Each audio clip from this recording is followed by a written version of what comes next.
ህመም ሰበቡ ምንድነው? መጀመሪያ አላህ Subhanahu Wa Ta'ala አንድ ዓላማ ብቻ ነው ያለው ሰዎችን ሲያሳምም፣ አንድ ሂክማ ብቻ ነው ያለው እሱም መቅጣትና በዱንያ መቅጣት ብቻ ነው ወይስ ሌሎችም ዘርፈ ብዙ የሆኑ ምክንያቶች አሉት?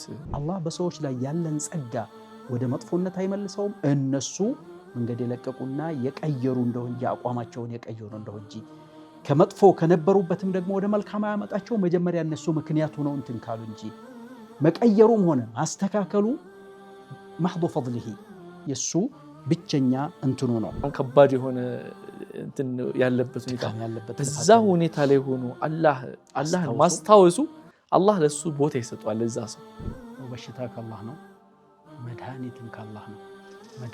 መድኃኒት እንዲሆን የሚያደርገውም አላህ ነው ዐዘ ወጀል። ቢስሚላሂ ራህማኒ ራሂም አልሐምዱሊላሂ ረቢል ዓለሚን ወሰላቱ ወሰላሙ ዐላ ረሱሊላህ።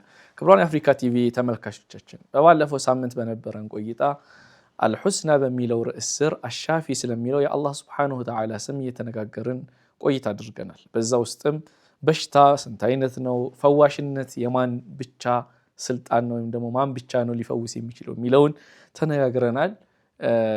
አንድ መጨረሻ ላይ ያነሳነው ርዕስ ነበረ ከሼኻችን ከሼኽ ኑረላህ አህመዲን ጋር። በቅድሚያ አሰላሙ አለይኩም ወራህመቱላሂ ወበረካቱ። ሼኽ ወአለይኩም ሰላም ወራህመቱላሂ ወበረካቱ። ተመልካቾቻችንም እየጠበቁ ሊሆን ስለሚችል ከዛው እንቀጥለውና ባለፈው ያነሳነው ርዕስ ነበር። እሱ ምንድነው? ሰዎች ዛሬ ላይ የተለያዩ ህመም ሲያጋጥማቸው መቼም ነፍስ መቆየት ትፈልጋለችና ይሄ አሻፊ ከምትለዋ ከአላህ ስም ጋር ያለን መራራቅ ከፍተኛ በሚሆን ሰዓት አላህ ወዳልፈቀደልን ወደ ሆኑ ቦታዎችም እስከመሄድ የምንደርስበት ሁኔታ አለ። ግን አሁን አንድ ጥያቄ ይነሳብናል። እሱም ጥያቄ ምንድነው? አላህ Subhanahu Wa Ta'ala ይህንን ጥያቄ የማነሳው አንደኛ በመጀመሪያ ደረጃ በዛ ያህመም ባይሻለው አንድ ሰው በዛው ቢቆይና የትም ሄደ ቁርአን ተቀራበት አስባብ ሸርዕያ ተጠቅሞ ሩቃ እየተቀራበት እየሰገደ ዱዓ እያደረገ ሳይሻለው ሊሞትም ይችላል። መታመም የአላህ መቅጫ ብቻ ነው ወይስ ደግሞ ለህመም የተለያዩ ምክንያቶች አሉት ወይ የሚለውን እንድናይ ይፈልጋለሁና ህመም ሰበቡ ምንድነው? መጀመሪያ አላህ Subhanahu Wa Ta'ala አንድ ዓላማ ብቻ ነው ያለው ሰዎችን ሲያሳምም፣ አንድ ሂክማ ብቻ ነው ያለው እሱም መቅጣትና በዱንያ መቅጣት ብቻ ነው ወይስ ሌሎችም ዘርፈ ብዙ የሆኑ ምክንያቶች አሉት? ጀሚል ቢስሚላሂ ራህማኒ ራሂም አልሐምዱሊላሂ ረቢል ዓለሚን ወሰለላሁ ወሰለም ዐላ ሰይይዲና ሙሐመድ ወአሊሂ ወሰሕቢሂ አጅመዒን ረቢ ሽረሕ ሊ ሰድሪ ወየሲር ሊ አምሪ ወሕሉል ዑቅደተን ሚን ሊሳኒ የፍቀሁ ቀውሊ። ሐቂቃ የፈውስ ባለቤት ፈዋሽ አላህ ነው ብለናል። የሚያድን እሱ ብቻ ነው፣ የሚያሳምም እሱ ብቻ እንደሆነ ሁሉ በሽታን የሚያመጣው እሱ ነው፣ የበሽታውን መድኃኒት የሚያውቀው እሱ ነው። ለዚህማ ሲባል ዶክተሮቹ ራሱ ይታመማሉ፣ ሌሎቹን እያዳኑ አልነበር? በዚያው ሰዎችን የሚያድንበት በነበረው በሽታ እሱን የሚያድነው ጠፍቶ ደግሞ ይሞታል ዶክተሩ ማለት ነው። ዛሂር ነው። አቅላችንን እንዴት እንደሚሰወርብን ብቻ አላውቅም። ሁላችንም በዚህ የተፈተነን እንጂ በሽታ መቅጫ ብቻ አይደለም። በሽታ ሂከም አለው። አላሁ Subhanahu Wa Ta'ala በዚህ በከውን ላይ የሚሰራው ነገር ሁሉ የራሱ የሆነ ጥበብ አለው።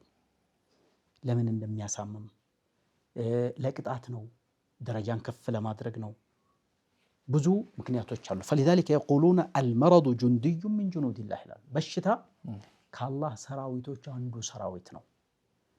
ፈልግ ያስተካክልበታል፣ ፈልግ ደረጃ ከፍ ያደርግበታል። فلذلك فإن الله تبارك وتعالى خلق الخلق الله سبحانه وتعالى ፍጥረታቱን ፈጠረ፣ ተስተካከሉ ያማሩ ለባርነት ምቹ የሚሆኑ አድርጎ ፈጠራቸው። ለምን? የሰውን ልጅ የፈጠረው እሱም ብቻ አምላክ አድርጎ ተገዝቶ እንዲሄድ ነው። ما خلقت الجن والإنس إلا ليعبدون። ጤንነት ተሰጣቸዋል።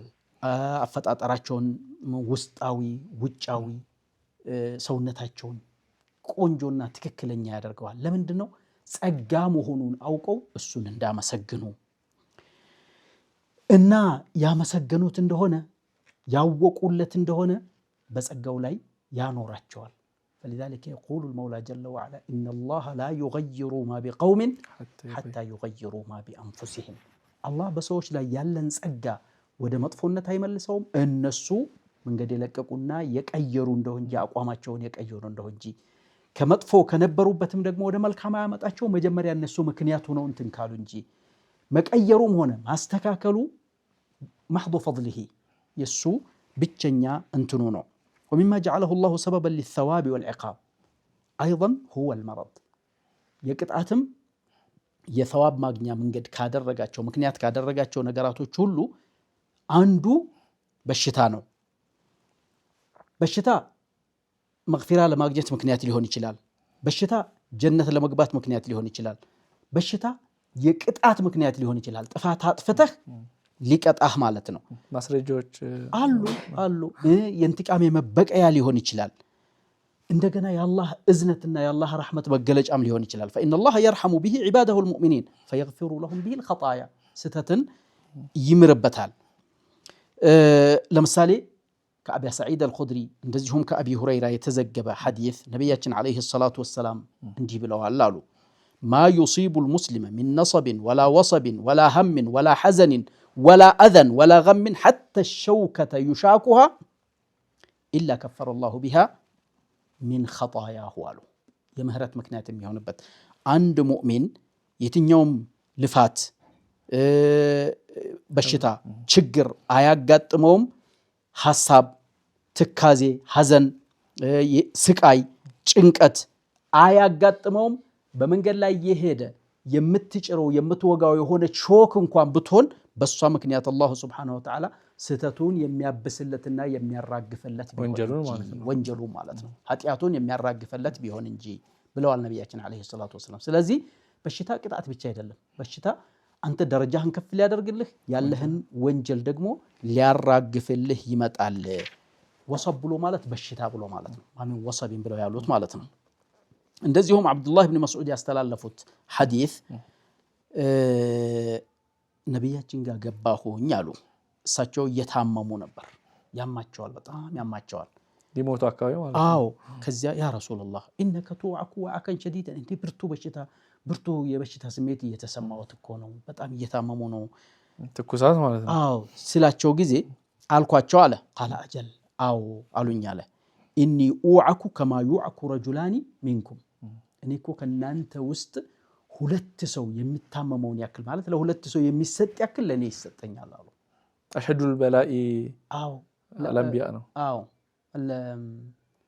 الامثل فالامثل ثم الامثل فالامثل መጀመሪያ በላ በጣም ፈተና የሚበዛባቸው ነብያቶች ላይ ነው ከዚያ ደግሞ የነሱን ፈለግ በተከተለ በደረጃ ማለት ሳይደግ ሳይጣላም እንደሚባለው ማለት ነው ጥንካሬያቸው አላህ ስለሚያውቅ ለነሱ የሚመጥን አይነት ፈተና ነው የሚሰጣቸው የነሱ የሚመጥን ፈተና ይሰጣቸዋል ደረጃቸውን ከፍ ለማድረግ ማለት ነው ስለዚህ ይሄንን ሲላቸው ነብያችን አለይሂ ሰላቱ ወሰለም እንዲሉት ቁልቱ ይላል አብዱላህ ኢብኑ መስዑድ ذلك ان لك اجرين እንደ ሁለት ምንዳ ስለሚሰጥህ ነው ታዲያ እጥፍ የተደረገብህ አልኳቸው አለ ቃል አጀል አው ذلك كذلك ይሄ የምትለው አንተ እንደምትለው ነው አሉኝ አለ ይሄን ቀጠሉና አንድ ሙስሊም በሽታ ወይም ስቃይ ችግር ነገር hatta ሾክ እንኳን ብትሆን አታጋጥመውም ከዚያም በላይ ወይም ደግሞ ከዚያም በታች ሆነ ስቃይ የሆነ ነገር አያጋጥመውም አላህ በሷ ምክንያት ኃጢያቱን የሚያራግፍለት ቢሆን እንጂ كما تحط الشجرة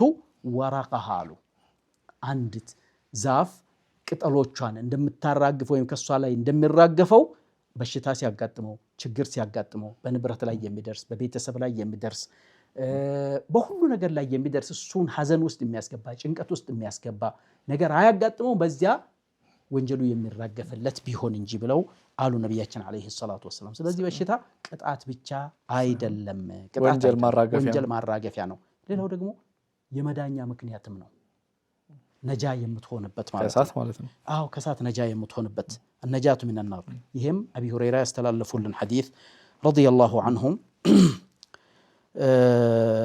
ኢማሙ አህመድ የዘገቡት እንደዚሁም ትርሚዚ የዘገቡት ሐዲስ ነብያችን አለይሂ ሰላቱ ወሰለም አንድ በሽተኛ ጠየቁ አሉ በሽተኛውን ሲጠይቁ አቡ ሁረይራ አብሯቸው አለ ረዲየላሁ ዐንሁ አርዳ ከዚያ فقال له رسول الله ابشر አሉት ابشر بسرات لانت يهون ማለት ነው ابشر አሉት ان الله يقول ناري اسلطها على عبدي المؤمن في الدنيا لتكون حظه من النار في الاخره ይህቺ የኔ ቅጣቴ ናት ሰዓቴ ናት በባሪያዬ ላይ ዱንያ ላይ የምሰልጣት የሆነች የአኺራ ከሳት ሊኖረው የሚችልን እድል እንድትቀንስለት ወይም እንድታጠፋለት አኺራ እሳት እንዳይገባ እዚህ በዱንያ ልጨርስለት ብዬ እዚህ ሰው እንግዲህ በጠብዒሂ ስተት ላይ ይሰማራል ወንጀል ይሰራል ኃጢአቶችን ይሰራል አላህን ያስቆጣል ያ በምንድነው የሚካካሰው በሚደርስበት ነገር ማለት ነው ሲታመም ዱንያ ሲጠፋበት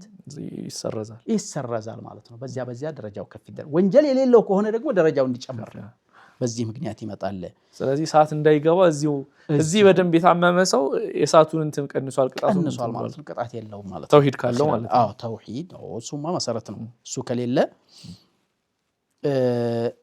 ሌላው በሽታ የአላህን ካንተ ጋርነት የአላህን አብሮነት ያረጋግጥልሃል ሱብሃንአላህ ያላህ ትልቅ እድል እኮ የአላህን አብሮነት እርግጥ ላ ተተመነው ሊቃል አይደው ያለ الله يتبك فتناو موطته كبار سبحانه جن إذا أصابك يكون معية الله معك وقد ثبت ذلك عن أبي هريرة رضي الله عنه عند مسلم نبياتنا عليه الصلاة والسلام أبي هريرة باستلالفت حديث إن الله عز وجل يقول يوم القيامة يا ابن آدم الله يكيامالت حساب لاي تريد أنا لا أنت سولي جهوي ታምሜ አልጠየከኝም እኮ ይለዋል አሉ አንዱን ሰው የብነ አደም አጠቃላይ የብነ አደም አንተ የሰው ልጅ ሆይ ታምሜ አልጠየከኝም ይለዋል ከዛ የሰው ልጅ ምን ይላል قال يا ربي كيف اعودك وانت رب العالمين እንዴት እጠይቅሃለሁኝ እንዴት እዘይርሃለሁ አንተ ዓለማቱ ጌታውና አንተ አታምም እንዴት እጠይቅሃለሁኝ ብሎ ይላል አሉ ያኔ አላህ ምን ይላል قال اما علمت ان عبدي فلانا مرض فلم تعده ባሪያዬ ገሌ መታመሙን አላወቅክምን እና አልጠየቅከውም ያኔ اما علمت انك لو عدته لوجدتني عنده አታውቅም እንዴ እሱን ብትጠይቀው ኑሮ እሱ ዘንድ ታገኘኝ የነበረ መሆኑን አላወቅክምን እና እሱ ታሞ አልጠየቅከኝም ይህ ምንን ያመለክታል አላህ Subhanahu Wa Ta'ala اذا مرض عبده وعنده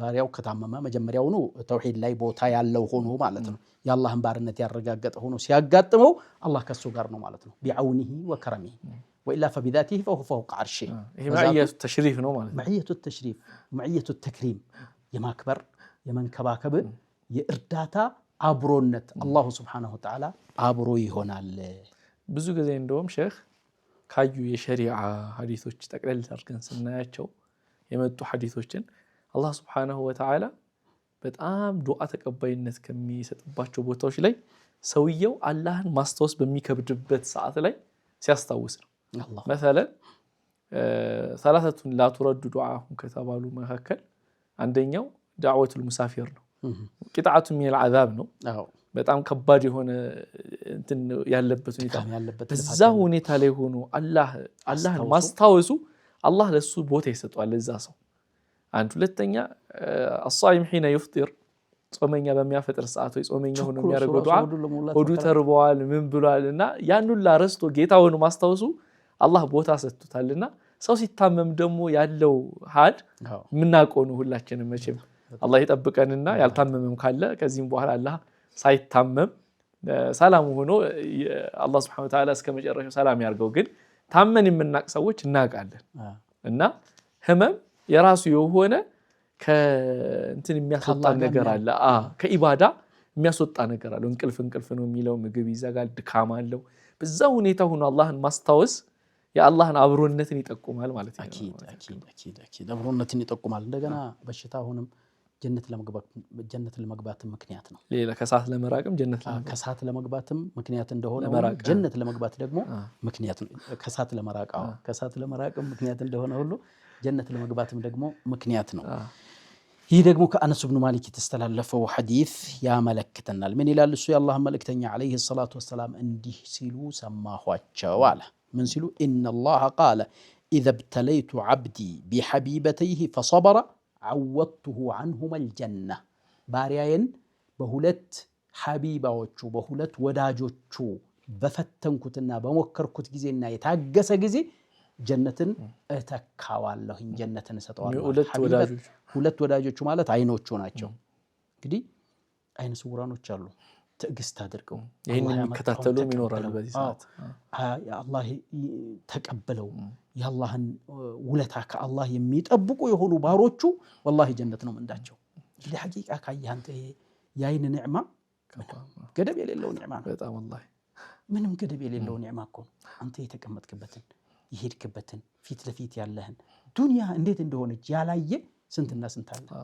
ያ እንግዲህ ጀነት ይገባዋል ማለት ነው። ላኪን በሸርጥ ማዳ በሸርጥ አየስቢር ትዕግስት ማድረግ በመላሱ መጥፎ አለመናገር እንደገና ደግሞ ያንን ነገር ደግሞ እንደ መጥፎ ሙከራና እንደ ፈተና አድርጎ አለመመልከት። ያንን ያደረገ ጊዜ አላሁ ሱብሓነሁ ወተዓላ ጀነትን ይሰጠዋል።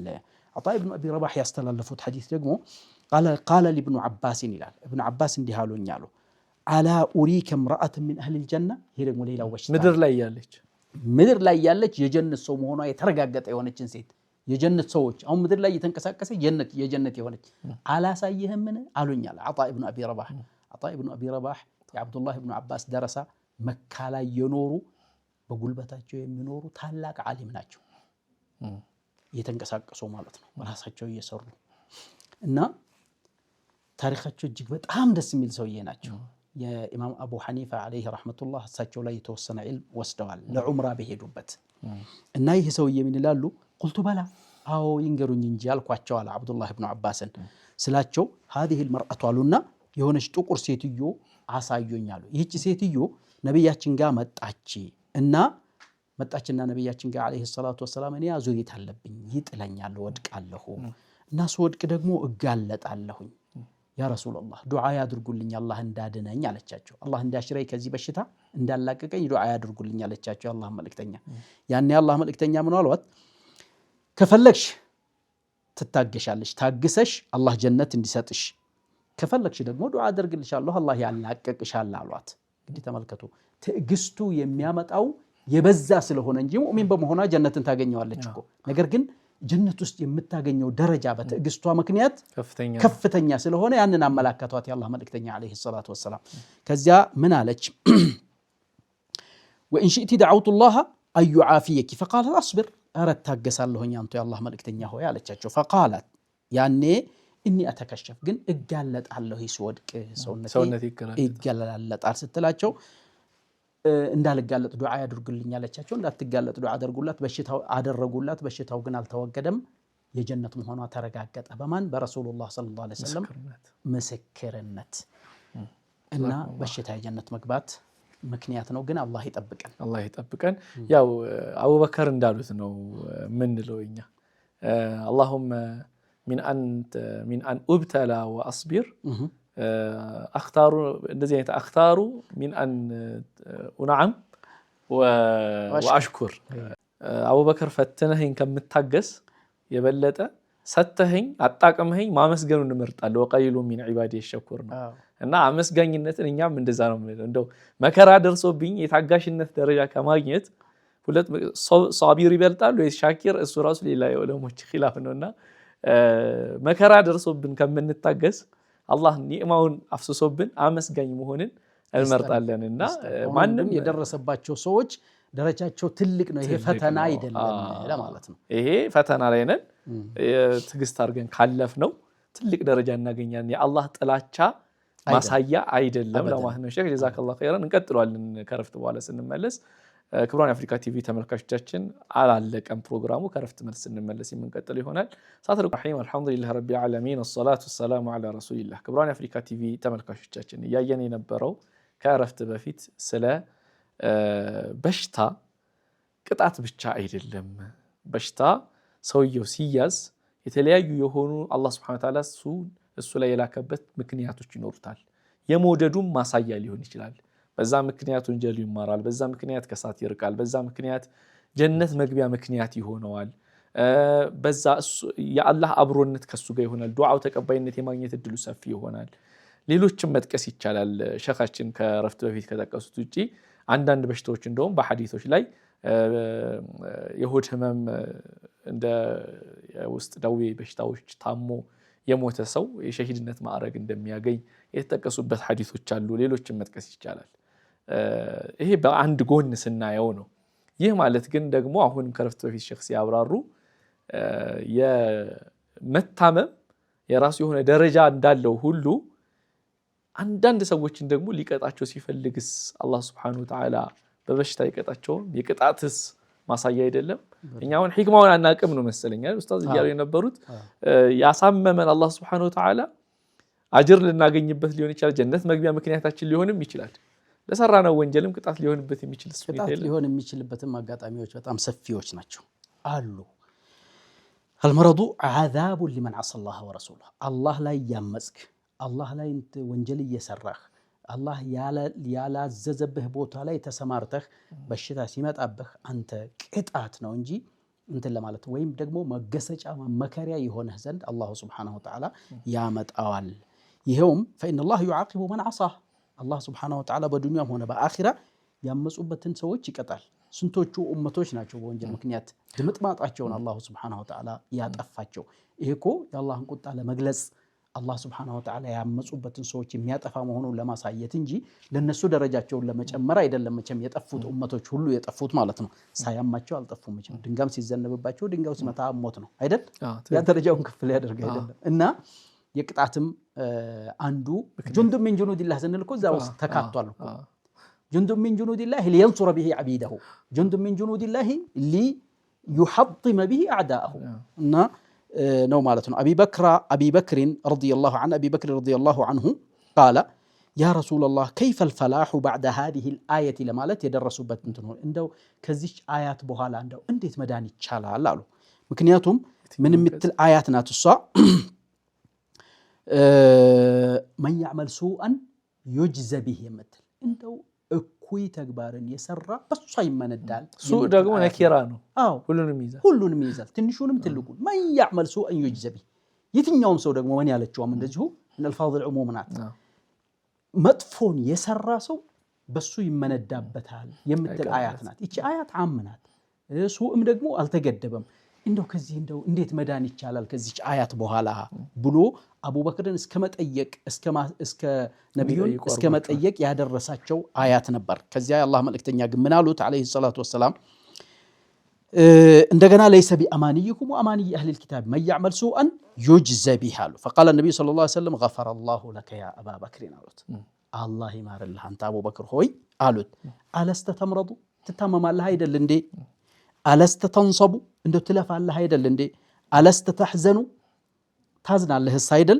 አለስተ ቱሲቡከ ለእዋኡ መከራ ሁሉ መጥፎ ነገር ሁሉ ያጋጥምሃል አይደልን ሲሉት ቃለ በላ ቃለ ፈሁወ ማ ቱጅዘውነ ቢሂ እናንተ የምትመነዱበት ደግሞ እርሱ ነው አሉ። አለበለዚያ ለይሰ ቢአማኒይኩም ወላ አማኒይ አህሊል ኪታብ መን ያዕመል ሱአን ዩጅዘ ቢሂ እና መጥፎ የሰራ ሰው ሲታመም ሲሰቃይ መከራ ሲደርስበት ለሱ ሽልማትን ለማዘጋጀት አይደለም። አማኝ እንኳን ሆኖ ለሰራው ወንጀል እንደ ቅጣት ሆኖ ለማራገፊያ ማለት ነው ሊሆን ይችላል። ኢብቲላ አለ ቅጣት አለ ማለት ነው። አዎ የቅጣት አይነቶችን ራሱ የተጠቀሰበት እንትን አለ ማለት የማራገፊያ እንደገና ቅጣት የመሆኑ የተጠቀሰበት እንትን አለ። ለምሳሌ አብዱላህ ኢብኑ ዐምር ብን አልዓስ ረዲየላሁ ዐንሁ ያስተላለፉት ሐዲስ የአላህ መልእክተኛ ዐለይሂ ሰላቱ ወሰላም እንዲህ ብለዋል አሉ ለም ተظሀሪል ፋሒሸቱ ፊ ቀውሚን ቀጡ ሐታ ዩዕሊኑ ቢሃ ኢላ ፈሻ ፊሂሙል አውጃዑ አሉ። አንድ ፋሒሻ ማለት አብዛኛውን ጊዜ በእንትን የሚፈሰረው ዝሙት ነው። ዝሙት በህዝቦች ውስጥ ግልጽ ሆኖ አይከናወንም አይሰራም። ወይም ፋሒሻ የሚለው ሁሉም መጥፎ ነገር ማለት ነው። ግልጽ ሆኖ አላህ የማይወደው ነገር ግልጽ አይደረግም። በመካከላቸው ያንን በሚሰሩ ህዝቦች መካከል በሽታ የሚንሰራፋ የሚሰራጭ ቢሆን እንጂ አለቲ ለም ተኩን ፊ አስላፊሂም ያቺ በሽታ ደግሞ ከቀደምት አቦቻቸው ውስጥ የሌለች የሆነች በሽታ የምትሰራጭ ብትሆን እንጂ ማለት ኮ ፊል ሐቂቃ ሼክ ካየነው ስኳር የበፊት አባቶቻችን ያውቁታል። ሱካር ሊታወቅ ይችላል። ለምሳሌ እስቲስቃ በማለት በምናም በዚህ መልኩ ያውቁታል። ኤድስ አሁን ከፋሕሻን በዝሙት ከመሰከር ነው አባቶቻችን ያውቁታል አያውቁትም። አረ ካንሰርስ ራሱ ካንሰር በሰዓት ብዙ ሰው እየሞተበት በጣም ብዙ ሰው እየሞተበት ነው። እንደገና አደጋ የሆነ እንደው ኤድስ ነው እንደው ትልቁ ተምሳሌት መድኃኒት የሌለው ያኒ የሆነ እንትን ጊዜያዊ እሱ ላይ ጥገኛ ሆነህ የምትኖር የሆነ ነገር እንጂ መድኃኒት ዳን አድርጎ የሚያድን የሁል ጊዜ ስቀቀን የሆነ በሽታ በምን ምክንያት ነው የመጣው? በዝሙት እኮ ነው። ለም ተظهر الفاحشة ፋሒሻና ሁሉ ለምሳሌ በዝሙት የተረጎምነው ከሆነ አዚና በሱ ምክንያት ነው የመጣው። በዚና ምክንያት የአባላዘር በሽታዎች አብዛኞቹ በሽታዎች አሁን የአባላዘር በሽታ እነ ፈንጣጣ እነ ምንድነው ጨብጥ የመሳሰሉት ጨብጥ ምንድነው ደግሞ ቦልቦላ ነው ምናምን አሉ። እነዚህ አይነት ከሱ ጋር ተያይዞ ያሉ ድሮም የነበሩ አሉ። ድሮ ያልነበሩ አሁን የመጡ ይሄ ኤድስ ነው። ለምሳሌ ይሄ በዚህ ምክንያት ነው የሚመጣው። አውጃ አባቶቻቸው ውስጥ የማይታወቅ አለቲ ለም ተኩን ፊ አስላፊሂም አለ ወለም ينقص المكيال። እንደገና ሌላው ፈተና ደግሞ ሚዛንን ማጓደል። ሚዛንን ያጓደሉ እንደሆነ እንዲህ አይነት በሽታ አላህ የሚልክባቸው ቢሆን እንጂ ብለዋል ነብያችን አለይሂ ሰላቱ ወሰለም። ስለዚህ ቅጣት ነው ማለት ነው። በሽታ አንዳንዴ ለሰራነው ስራ ቅጣት ይመጣል። ምናልባት ያ ቅጣት ወደ ተውበት አምጥቶት ወደ አላህ የሚመለስ መጀመሪያውኑ መሰረት ያለው ደረጃውን ከፍ ለማድረግ የሚጠቅመው አለ ተቀጥቶ ወደ ተሻለ የሚመጣ እንደገና ቅጣት ሆኖ ደግሞ ቅጣት በቅጣት ላይ እየጨመረ ደግሞ ጭራሽ ወደ ሐዲድ የሚሄዳል ወደ አዘቅጥ የሚሄዳል እና ለቅጣት ምክንያት ይመጣል። ለምሳሌ ዳዕወቱል መዝሉም የተበደለ ሰው ዱዓ አላህ ይጠብቀን ካፊርም ቢሆን ማንም ይሆን فمن اعظم الاسباب التي تصيب بالمرض በሽታ ከሚያመጡ ዋነኛ ምክንያቶች አንድ የተበደለ ሰው እጁን አንስቶ ወደ አላህ የለመነብህ እንደሆነ ነው። ተበዳይ ጾታን አይመርጥም፣ ማነው እምነትን እንትን አይልም። በደል ነው። እንደገና ደግሞ ሰው አይልም፣ እንስሳ አይልም። والله مما قرأته في القصص عند ወጣት ልጅ እዚሁ አረቢያ ሀገር ውስጥ ነው መኪና እየነዳ አንዲት ውሻ ጀሩ ምንድነው ቡችላ ነው የሚባለው እንዲህ መንገዱ ላይ አስፋልቱ ላይ እጇን ዘርግታ እንደዚህ ቁጭ ብላለች። ሆም ብሎ ገጫት መንገዱን እንትን ብሎ እጇን ይሄን ሁለቱን ደፍጥጧት አለፈ እየተሳሳቁ ጓደኛው ጋር። አሁን ትንሽ እንደሄዱ በንሸረት السيارة ይላል ጎማዋ ፈነዳ። እሷን ለማስተካከል ክሬክ አነሱና ስር ገብቶ እንዲህ ሲል እንዲህ ለማንሳት ሁለት እጆቹን እንዳስገባ ያ ክሬክ ወርዳለና እሱ ላይ መኪና ሁለት እጆቹ ተቆረጠ። فالظلم لا تظلمن إذا ما كنت مقتدرا فالظلم عقباه إلى الندم تنام عيناك والمظلوم منتبه يدعو عليك وعين الله لم تنم ይላሉ። لا تظلمن አትበድል። አንተ ችሎታ ባለህ ጊዜ አቅም ባለህ ጊዜ አቅም አለኝ ብለህ ሌሎችን አትበድል። إذا ما كنت مقتدر ምክንያቱም የበደል ውጤቱ መጨረሻው ወደ ጸጸት ነውና የሚያመጣው አንተው ላይ ስለሚመጣ አንተ አይኖች ይተኛል በድለሃል መበደልህን አታውቅም። ያ ተበዳይ ግን አንተ የበደልከው ልቡን ስቀጥል እያደረገው እንቅልፍ አጥቷል። ያኔ ምንድነው የሚያደርገው? ወደ አላህ እጁን ይዘረጋል። አላህ ደግሞ አይተኛም። ያኔ ዱዓውን ይቀበለዋል፣ አንተ ላይ ይደርስብሃል። فلذلك ትልቁ በሽታ ሊያመጣ የሚችል ምክንያት በደል ነው። እሳት ገባች ተብለ ያለች ሴትዮ በድመት ምክንያት لا هي تركتها تأكل من خشاش الأرض ولا هي أطعمتها إذا حبستها ወይ አለቀቀቻት ከመሬት ምናምኑን ለቃቅማ በልታ ራሷን እንዳታድን ወይ ደግሞ ካሰረቻት አላበላቻት በዚያ ምክንያት እሳት ገባች። ነብያችን አለይሂ ሰላቱ ወሰለም ወተቂ ዳዕወተ المظلوم አሉ። የበደለኛን ዱዓ ተጠንቀቅ። ሙዓዝ ብኑ ጀበልን እኮ ነው ዋሊ አድርገው ሹም አድርገው ላኩት የመን ላይ ሂደህ ሶላት እንዲህ ብለህ ዘዛቸው ሸሃደተይ ዘዛቸው ከዚያ ከገንዘባቸው ላይ የተወሰነ ፐርሰንት ወስደህ እዚያው ለድሆቻቸው የሚሰጥ ነገር ተቀበላቸው አሉ። እንደገና ደግሞ በደል ተጠንቀቃሉ።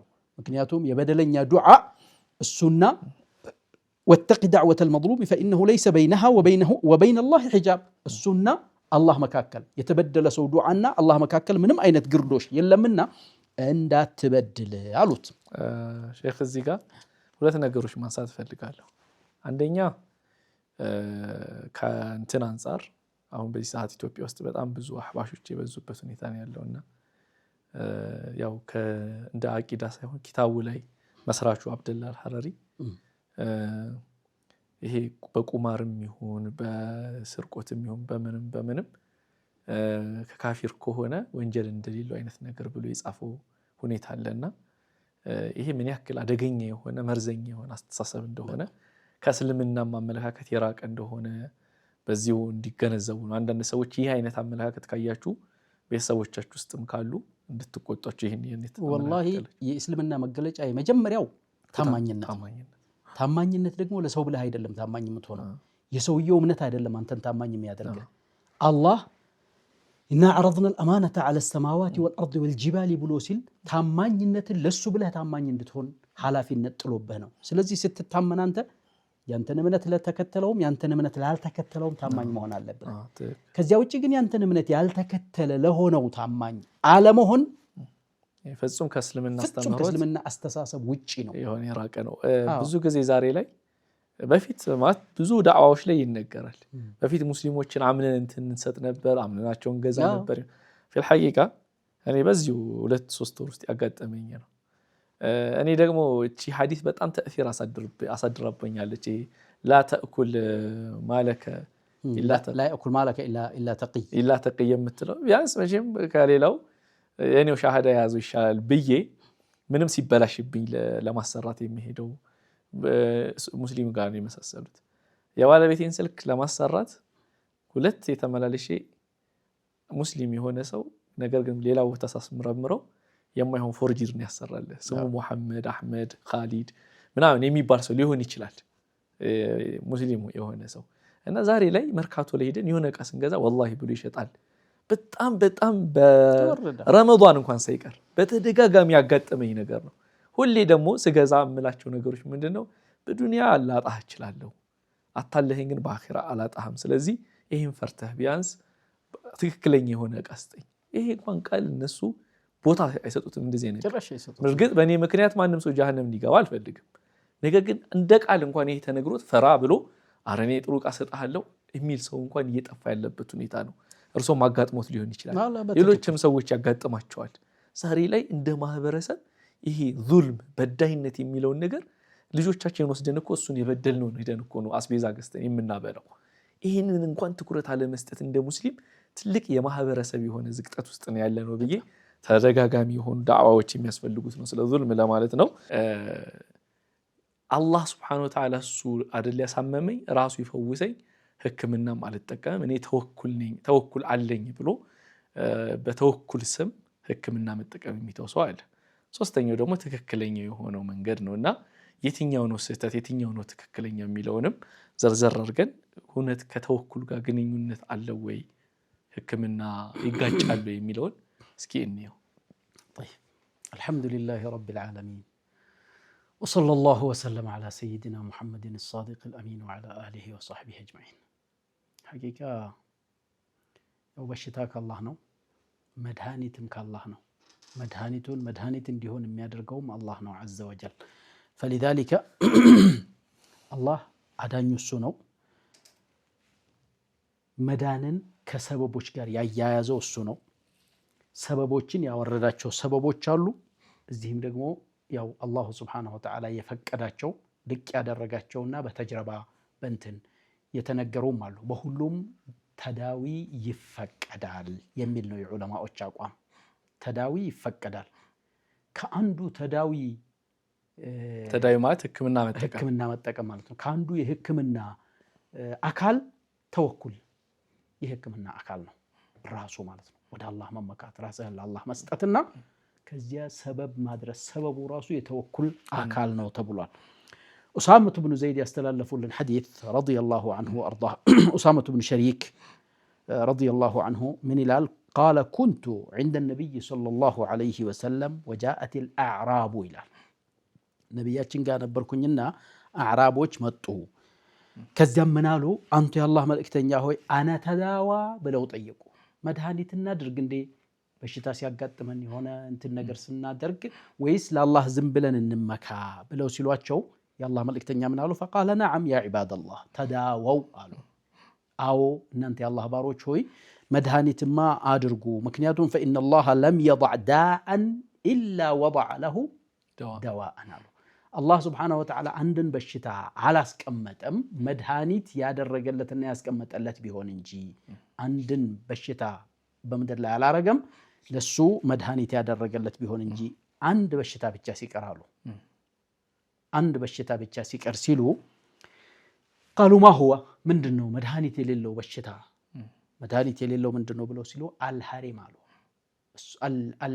ምንድነው እርጅና ነው አሉ አልሐራም እርጅና ነው እሱማ ብለው ተናገሩ የአላህ መልእክተኛ አለይሂ ሰላቱ ወሰላም እና ከዚህ በመነሳት ሰበቦችን መጠቀም ለበሽታ መድኃኒትን ማድረግ ምክንያት ይሆናሉ ተብሎ የተባሉትን ነገራቶች መጠቀም ከተወኩል ጋር አይጻረርም ስለዚህ አሁን በጠየቀው መሰረት ሶስት አይነት ሰዎችን ያስቀመጥከው አንዱ ሙሉ በሙሉ ሰበብ ላይ ራሱን የጣለ ሌላው ደግሞ ሙሉ በሙሉ ሰበብን የተወ ሌላው ደግሞ መካከለኛ የሆነ ሙሉ በሙሉ ሰበብ ላይ የጣለም ባለፈውም ስንዳስሰው ቆይተናል እንደውም ሽርከን አስገር ላይ እንደሚወድቅና ወደ መጥፎ የከበደ ወደ ሆነ እንትን ሐለት እንደሚሻገር ተነጋግረናል እሱ ተገቢ አይደለም ምክንያቱም የሚያድነው አላህ ነው ሰበብ እንደ ሰበብነት ሊደረስ ይችላል ነገር ግን አንድ መድኃኒት በቃ የበሽታዬ ፈውስ ይህ ነው ብለህ ራስህን እዚያ ላይ ከጣልክ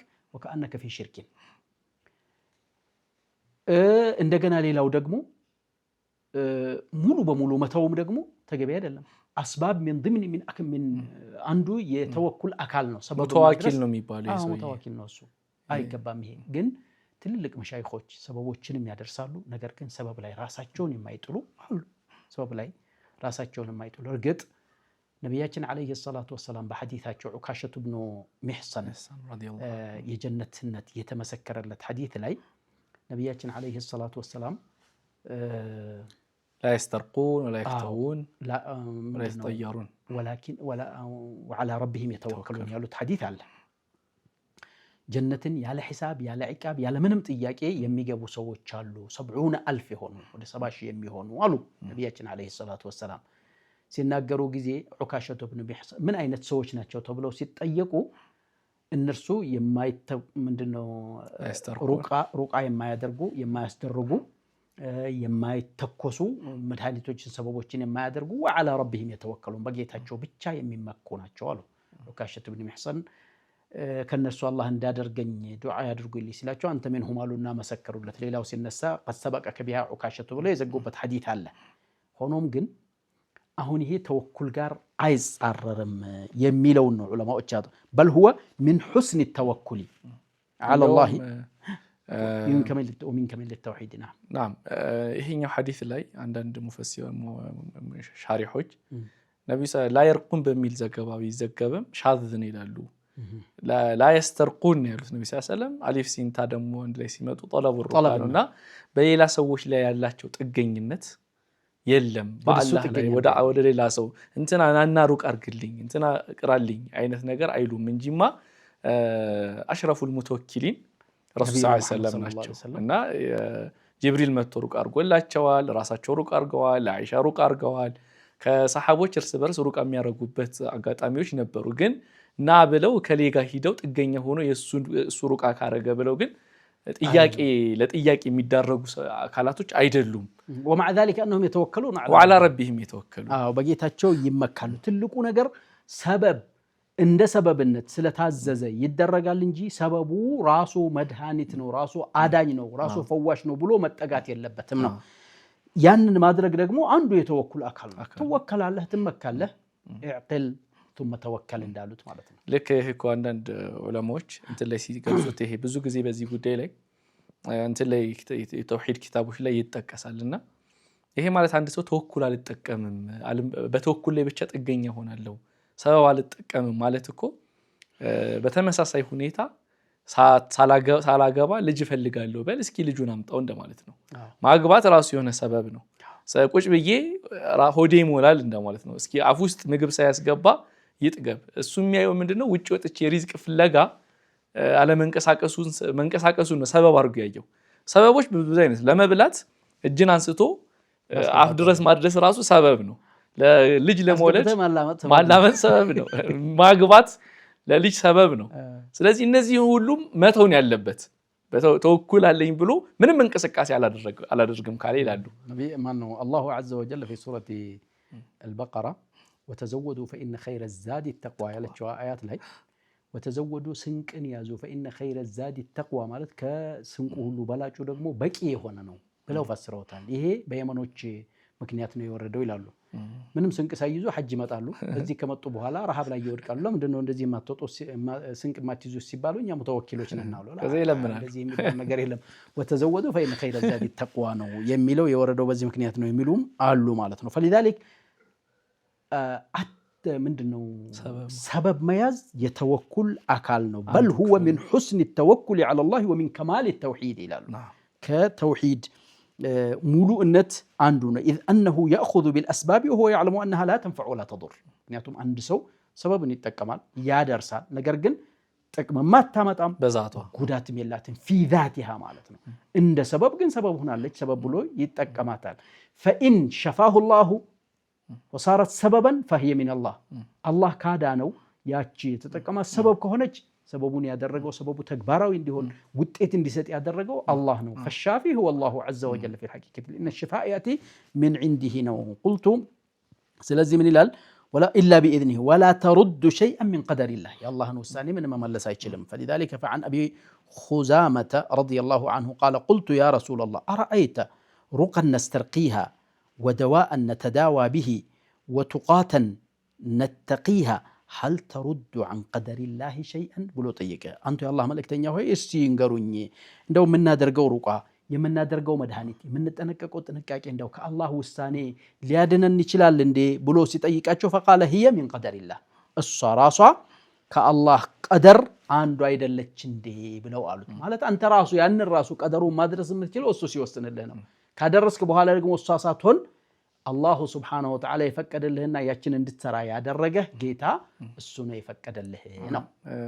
አሁን ሚን ኢዕቲቃድ አህሊ ሱና ወልጀማዓ ኻለፈ ቢሃ አልአሻዒራ እና የመሳሰሉትን አህሉ ሱናዎች አሻዕሪዮችና ሌሎችንም የተቃረኑበት አንዱ አቋም አሰበብ ሀል ቱአሲር አም ላ ቱአሲር በሚለው ነው። ራሱ አህሉ ሱና ወልጀማዓ አቋም አሰበቡ ቱአሲሩ ቢኢዝኒላህ የሚል አቋም ነው የያዙት። ሰበብ ተእሲር አታሳድርም ማለት ሌላ ብዙ ጣጣዎች ያመጣል። ቢላ አይወጋም ካልን፣ ስለዚህ ሰውየውን ወቅቶት ቢገድለው ከዛ በኋላ ለምን ወጋኸው ቢባል ቢላ መች ይጎዳል፣ አላህ እኮ ነው ሰውየውን የገደለው ሊል ነው ወቅቶት ሲያበቃ። ስለዚህ አሰበብ ቱአሲሩ ቢኢዝኒላህ የሚል ብዙ ሰፊ የሆነ ሀተታ ያለበት ራሱ ጉዳይ ነው እና ይሄ ከኢማንና ከዓቂዳ ጋር ራሱ የሚያያዝ ነው። ሰበብን እንትን ማለት ጥገኛ መሆን ሰበብ ላይ ግን ሸይኽ ከረፍት በኋላም እንድናነሳው የምፈልገው የረፍት ሰዓት ደርሷል መሰለኝ። ምንድን ነው እሱም ሰበብ ይሄ ተጅሪባ ያየነው አለ። ይሄ ሐኪም ቤት ምናምን መርካቶ መግባት ሰበብ ነው ለምሳሌ ሪዝቅ ለማግኘት። ነገር ግን ሸሪዓዊ ደግሞ ሰበቦች አሉ። ዱዓም በለው ተወኩልም በለው ሰላት ለሰላትም በለው የመሳሰሉት እነዛ ራሱ አንድ ሰው ጥገኛ ቢሆን ሰበብ አደረሰ አይባልም የሚለውን ኢንሻአላህ ከረፍት በኋላ የምናየው ይሆናል። ክቡራን የአፍሪካ ቲቪ ተመልካቾቻችን ከረፍት መልስ ስንገናኝ ደግሞ አሁን ያነሳውላቸውን ጥያቄ ይዘን ሌሎቹንም የምንዳስስ ይሆናል። ቢስሚላሂር ረህማኒር ረሂም አልሐምዱሊላሂ ረቢል ዓለሚን ወሰላቱ ወሰላሙ ዐላ ረሱሊላህ። ክቡራን የአፍሪካ ቲቪ ተመልካቾቻችን ከረፍት በፊት እያየን የነበረው ምንድነው በሰበብ መፈለግ ከተወኩሉ ጋር እንደማይጋጭ ነው። ግን ሰበብ የሚለው ኮንሰፕት መፍሁሙ ሰበብ ራሱ ሰዎች ብዙ የሆነ እይታ ነው ያላቸው። ይሄ መርኢይ የሆነ የሚታይ የሆነ ሰበብ ይሄ ለምሳሌ ሪዝቅ ለማግኘት መሸከም፣ ላበላብ መሆን፣ ኮምፒውተር መነካካት፣ መርካቶ መግባት፣ መቀጠር የመሳሰሉት ብቻ የሪዝቅ ማግኛ ሰበብ ነው። አንዳንዶች ጋር ለመዳን ቀጥታ ዶክተር ጋር መሄድ የመሳሰሉትን ያዩታል አንዳንድ ሰዎች። ለምሳሌ አንዳንድ ሰዎች ኢማን በጣም ካልጠለቀ የዘምዘም ውሃን ለተነየተለት ነው የሚለውን ብዙም ያኒ ቢልየቂን ላያረጉት ይችላሉ፣ ማዓል የቂን ላያረጉት ይችላሉ። ሰበብ የሚለው መፍሁም በሸሪዓ ግዴታ ነው ብለናል። ለተወኩል እንደውም የሚያሟላው ነው ብለናል። ግን ሰበብ ሸርዒ የሚባለው ነገር ሰበብ ሸርዒ የምንለው ወይም ደግሞ ማነዘለ ፊል ኪታብ ወሱና ለአሽያ እሱ ሰበብ አድርገን ለሆኑ ነገሮች ሰበብ ተደርጎ ቁርአንና ሐዲስ ላይ የተጠቀሱ ነገሮችን እንደ ሰበብ አድርጎ ሰውየው መያዝ አይችልም። ሰበብ አድርጎ መያዝ እኮ የማይችለው ነገር የለም እኮ በቁርአን ውስጥ ተጠቀሰም አልተጠቀሰም። ለምሳሌ አንተ ፎቅ ለመውጣት ደረጃዎችን መጠቀም ወይ ሊፍት መጠቀም ሰበብ ነው። ያንን ቁርአን ውስጥ ስላልተጠቀሰ ሰበብ አይደለም ልትል አትችልም። ሰበብ ነው። ያንን ደግሞ ስለተጠቀም ካንተ ወደሱ ተመካህ ይባላል። ሰበብ ነው። ሰበብም ዛሂር አለ ግልጽ በአቅልህ የምታውቀው መርካቶ መግባትን ለምሳሌ ማነው መሸጥ መለወጥን ይመስል ለመሸጥ መደራደርን ይመስል ይሄን ያክል ተባብለህ ማለት ነው። ሁሉም ሰበብ ነው። ላኪን እሱ ብቻ ነው ወይ ያንተ ሪዝቅ? ያንን ካላደረግኩ አልኖርም ካልክ ሰበብ ላይ ራስህን ጣልክ ማለት ነው። እዚያ ነገር ላይ ራስህን ጣልክ ማለት ነው። ነገር ግን ሰበብ ታደርሳለህ። ወሪዝቂ ቢየዲላህ ይሄን ደግሞ ማድረስ አለብኝ አንዱ የዒባዳ አካል ነውና ብለህ መስራት ደግሞ ዒባዳ ነው። ተግባባን? አሁን ያልከው ሁሉ ሐኪም ቤት የሚሄድ ሰበብ ነው፣ ትሄዳለህ። ምክንያቱም ሰበቡ ማድረሱ ራሱ ዒባዳ ነውና እሱ ነው የሚያድነኝ ማለት ግን ክልክል ነው። ከባዱ እሱ ነው። የሚያድንህ አላህ ነው። ሰበብ ያደረገልህ እሱ ነው። ሰበቡን ታደርሳለህ። የሚያድንህ ግን አላህ ነው። ተተወከል ዐለ አላህ ثم تؤدي السبب በአላህ ትመካለህ፣ ሰበቦችን ታደርሳለህ። هذا هو አሁን ሼክ እኔ ከምን አንፃር አየዋለሁ አንዳንዴ ሰውየው ሪዝቅ ስጠኝ ብሎ ለምሳሌ ሪዝቅ ስጠኝ ብሎ አላህ ሱብሓነሁ ወተዓላ ዱዓ ሲያደርግ ከሰማይ እንደ መርየም ምግቡ ይመጣል ማለት አይደለም። ወይ ደግሞ ሊመጣም ይችላል እንደ ብዙ ከራማዎች አሉ። ከራማቱል አውሊያ አህለስ ሱና ወል ጀማዓዎች ከሚያምኑበት ነገር ነው። ሊመጣ ይችላል እንደዚህ አይነት ነገሮች። እንዲሁም እንደ ሱለይማንም በንፋስ በሮ ላይሄድ ይችላል። ግን ንፋስ ሰበብ ነው። አሁንም ቢሆን አላህ ሰበብ ያደረገው ማለት ነው። እንደዛም ሊሆን ይችላል። ግን ሰውየው የመስራት ሞራል ላይኖር ይችላል። ወይ ደግሞ ሊቀጥሩት እሱን የፈለጉ መስሪያ ቤቶች ላይኖሩ ይችላሉ። ይሄን ሰውዬ የሞተውን የሥራ ሞራል ውስጡ ላይ እንዲገባ ማድረግ ከዚያም በኋላ እንዲንቀሳቀስ ማድረግ ሩበማ ይሄንን ኢንፊዓል የፈጠረው መነሳሳት የፈጠረው ይሄ ዱዓ ሊሆን ይችላል። ስለዚህ የሪዝቁ ሰበብ ዱዓው ነው ማለት ነው። መስራቱ ብቻ አይደለም፣ ዱዓው ራሱ እዛ እንዲሄድ አድርጎታል። እንደገና ዱዓ ደግሞ ፊ ነፍሲህ እየሰራህም ዱዓው ያስፈልግሃል። ምክንያቱም አንተ እዚያ ላይ አትመካም። ላኪን ተለማኙ አላህ ዐዘ ወጀል ያንን ነገር በረካ ሊያደርግልህ፣ ያንን ነገር የሚጠቅም ሊያደርግልህ፣ እሱ ዘንድ የማትጠየቅበት ሊያደርግልህ፣ ሐላል ሊያደርግልህ፣ ምንጊዜም ከአላህ በር የምትጠፋበት አጋጣሚ የለም ማለት ነው። በሌላ ሐዲስ ደግሞ መን አራዳ ዩብሰጠ ለሁ ሪዝቁሁ ፊ ሪዝቂሂ ወዩንሰአ ለሁ ፊ አጀሊሂ ፈልየሲል ረሒመህ። ዝምድና ይቀጥል የተባለ ዝምድናን ሲቀጥል ቀጥታ ሪዝቁ ቤቱ ይገባል ማለት ላይሆን ይችላል። ነገር ግን ሪዝቁን የሚያገኝበትን መንገድ አላህ ክፍትፍት ያደርግለታል ማለትም ሊሆን ይችላልና አሁን መርካቶ መግባትን ሊያገራለት ይችላል። መንግስት ራሱ ጠርቶ ተደራጅታችሁ ለአንተ ተሰጥቷል ሱቅ ተብሎ ሊሰጥህ ይችላል፣ አይታወቅምና በዛ አንፃር እንየው። ሁሌ ቀጥታ ሂዶ መልፋት የሆነ ዱንያዊ እንትኖች ብቻ ቀጥታ ዛሂር የሆነ ብቻ ዱዓው እኮ ራሱ ሰበብ ነው ብለናል አይደል? አንተ አሁን ለምሳሌ አላሁ ዐዘ ወጀል ዱንያ ስጠኝ ተምኪን ስጠኝ ብለህ ዱዓ ሙጥኝ ብለህ ልታደርግ ትችላለህ።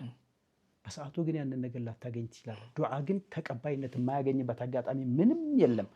ኢላ መስተፍናሁ ሸርዑ ኢላ መስተፍናሁ ነቢዩና ሙሐመድ ሰለላሁ ዐለይሂ ወሰለም ንያችን ኢስቲፍና ያደረጉት ብቻ ሲቀር እሱም ማለም የድዑ ቢቀጢዐቲ ረሒሚን አው ከማ ቃል ረሱሉላህ ዝምድናን በመቁረጥ ብቻ እስካለመነ ድረስ ዱዓ መቅቡል የማይሆንበት የለም ብለዋል ነቢያችን ዐለይሂ ሰላቱ ወሰላም። እንደውም ሚዲያ ላይ አንድ የተለቀቀ ቪዲዮ አለ። ሰውየው በእርግጥ ትክክል ሰርቷል አልሰራም ያው እሱ የሚናገሩት ይሆናል።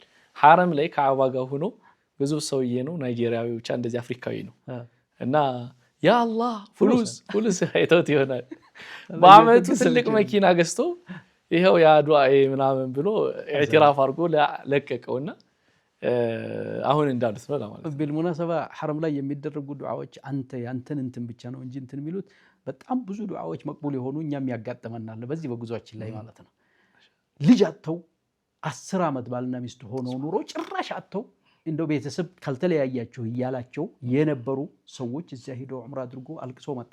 ከዚያ መጥቶ አረገዘች ሚስቱ። ሱብሃንአላህ ቀጥታ ማለት ነው። ዱዓ መቅቡል ነው፣ ሰበብም ነው። ያንተን የቂን ብቻ ነው የሚፈልገው። ዋናው ነገር አሁን ለማንሳት የፈለኩት ዱዓ መቅቡል የማይሆንበት እንትን የለም። ሰበብ ከመሆን ወደ ኋላ አይልም። ነገር ግን ነብዩ እንዳሉት ወይ ቀጥታ የለመንከው ነገር ይሰጣል ወይ አንተ ላይ ሊደርስ የነበረ ነገር አላህ አንተ ማታውቀው አላህ ይመልስልሃል በዱዓ ምክንያት ወይም ደግሞ ለአኺራ ድል ቢያደርግልሃል ዱዓ ዒባዳ እንደመሆኑ ማለት ነው ከዚህ ከሶስት ስለዚህ ዱዓ ዋነኛው ሰበብ ነው እንደውም ዋነኛው ሰበብ ነው ሪዝቅን ለማግኘት ማለት ነው አልሙጂብ የሚለው ያለ ስም ላይ በደንብ በሱ እዚያ ላይ እንመለከተዋለን በኢድኒላህ ነገር ግን መስፈርቶች አሉት እነዚያ መስፈርቶቹ ምንድናቸው የሚለውንም እዚያው ኢንሻአላህ እንመለከተዋለን ሌላው ሼክ ከሺፋ ጋር ወይም ከፈውስ ጋር ተያይዞ አንዳንድ ሰዎች حرام በሆነ መንገድ እንደ ሰበብነት የሚጠቀሟቸው ነገሮች አሉ በሐራም ነገር ተዳዊ ማድረግ ወይም ህክምና መጠቀም እንዴት ይታያል ክልክል ነው ግልጽ ባጭሩ ክልክል ነው ተዳዊ በጣም በብዙ መልኩ የተዳዊ አይነቶች አሉ ምንድነው ፈውስን መፈለግ በሐራም ፈውስን መፈለግ በሽርክ ፈውስን መፈለግ በማይገባ ነገር ጂኒ በማስረዳት ይሄ ሁሉ እዚያ ውስጥ ነው የሚካተተው እስቲ በሐራም ያለውን ቀለል ያለውን አላህ ጋር ዝም ብሎ እንደው ሽርክ ደረጃ ሳይደርስ ክልክል የሆነውን አይነት ብንመለከት ነብዩ አለይሂ ሰላቱ ወሰለም ከእለታት አንድ ቀን ኡሙ ሰለማ ጋር ገቡ ኡሙ ሰለማ ጋር ሲገቡ ነብይ ያስካሪንትን አስቀምጠው ያያሉ ምንድነው ይሄ ብለው ሲጠይቁ فجاء رسول الله صلى الله عليه وسلم والنبيذ يهدر فقال ما هذا من دنو هي نجر بلو سيلو قالت فلانة اشتكت فوصف لها قال لك أموات مدهانتنا تبولو تنجر اللاتنا لزيانو إيه سيبوتا لا يتكمتو بلو تنجروا مسلمة رضي الله عنها وارضاها يعني الله ملك تنيا فدفعه برجله بقراتشو أدرقت سبروا تقاون عندهم راسو وسط يالون كزيا منالو إن الله لم يجعل في حرام شفاء الله عز وجل በእናንተ ላይ حرام ያደረገው ነገር ውስጥ እኮ መድኃኒት አላስቀመጠም አሉ አላህ حرام ያደረገው ነገር ውስጥ መድኃኒት አላስቀመጠም ምክንያቱም መጀመሪያውንም አላህ የሚጠቅመንን ነገር ፈቀደልን የማይጠቅመንን የሚጎዳት ጉዳት ብቻ የሆነን ነገር حرام አደረገ خمر الراس እኮ فيه شفاء ምንድነው منافع للناس ብሎ ጉዳቱ ግን ከጥቅሙ ያመዝ وإثمهما أكبر من نفعهما እና ከዚያ አንፃር ነው حرام ያደረገው ስለዚህ ጉዳት ያለበት حرام ያደረገው ነገር ውስጥ መድኃኒታቸውን አላደረገላቸውም ብለው حرام መሆኑን ተናግረዋል ይሄንንም ያጠናክር ደግሞ አብዱላህ ኢብኑ መስዑድ የተናገሩት ነገር አለ إن الله لم يجعل شفاءكم فيما حرم عليكم الله በእናንተ ላይ حرام ያደረገው ነገር ውስጥ መድኃኒታቸውን አላደረገም የሚለውን የሚያጠናክር ነገር አንድ ሰው አብዱላህ ኢብኑ መስዑድ ጋር መጣና فقال إن أخي مريض اشتكى بطنه ወንድሜ አሞታል ሆዱን ነው ያመመው በጣም ሆዱን እየሰሞተና ሆዱን አሞታል وأنه نعت له الخمر ولو እና ለዚህ ለበሽታው ለሆዱ መድኃኒት خمر ተነግሮለት ነበር እና አፈአስቂህ ላጠጣው እንዴ አላቸው የአብዱላህ ኢብኑ መስዑድ ደረሳ ነው ማለት ነው እንግዲህ አላህን የሚፈራ ሰው ነው የሚሰራውን ነገር እየለካና በሸሪዓ እየመዘነ የሚሄድ ሰው ነው ሲላቸው ጊዜ አብዱላህ ኢብኑ መስዑድ ምን አሉ فقال عبد الله سبحان الله አሉ ነገሩ ከባድ መሆኑን ለመግለጽ የሚጠቀሙት ቃል ነው አላህ ጥራት ይገባው ما جعل الله شفاء في رجس ቆሻሻ ሪጅስ ነው ብሎ ጠቅሶት انما الخمر والميسر والانصاب رجس من عمل الشيطان አላለም አላህ እኮ መድኃኒትን በቆሻሻ ነገር ውስጥ አላስቀመጠም ቆሻሻ ነው ብሎ ከገለጸው በኋላ እንዴት አድርጎ መድኃኒት ይሆናል አሉና ዝግት ታደረጉት ምክንያቱም انما الشفاء في شيئين መድኃኒት ያለው በሁለት ነገሮች ውስጥ ብቻ ነው አሉ አንደኛ العسل شفاء ማር መድኃኒት ነው አላህ Subhanahu Wa Ta'ala ቁርአን ላይ ስለተገለጸ فيه شفاء للناس ብሎታል ቁርአን ውስጥ ስለተገለጸ ማር ውስጥ መድኃኒት አለ በመብላት በመጠጣት حتى በመቀባት እንኳን ቁስል ላይ ስትቀባው የመጨረሻ መድኃኒት ነው በጣም ፍቱን የሆነ መድኃኒት ነው ኢንሻአላህ በቁርአንና ሐዲስ የተገለጹ የመድኃኒት አይነቶችን ቀጣይ ደግሞ እንትን እንለዋለን باذنillah ኢንሻአላህ ከዚያ ወልቁርአን ሁለተኛው መድኃኒት ደግሞ يعني ፍቱን የሆነ መድኃኒት ቁርአን ነው والقرآن شفاء وننزل من القرآن ما هو شفاء ورحمة لمن للمؤمنين بلو الله سبحانه وتعالى يهولتنا مدهانيت بلو نقروت اندقنا مدهانيتنتو لسونت بيتشا سايهون لما في الصدور مدهانيتنا ልቡስት ያለ በሽታ ቁርአን ሌላ ሰው ማይዳስሰው እና ሁለቱ ላይ ነው ያለው ብለው በሐራም ተዳዊ ማድረግ እንደማይፈቀድ ነግረዋል ማለት ነው ጀዛኩሙላህ ኸይራን ኡስታዝ ይሄ ዛቱ ራሱ حرام የሆኑ ነገሮች ናቸው ማለት ነው እንዲሁም ደግሞ ዛቱ ሐራም ባይሆንም የሰውየው ግን እምነቱ ሐራም ውስጥ ወይም ሽርክ ውስጥ ደግሞ የሚከታቸው የተለያዩ ደግሞ የህክምና አጠቃቀሞች አሉ።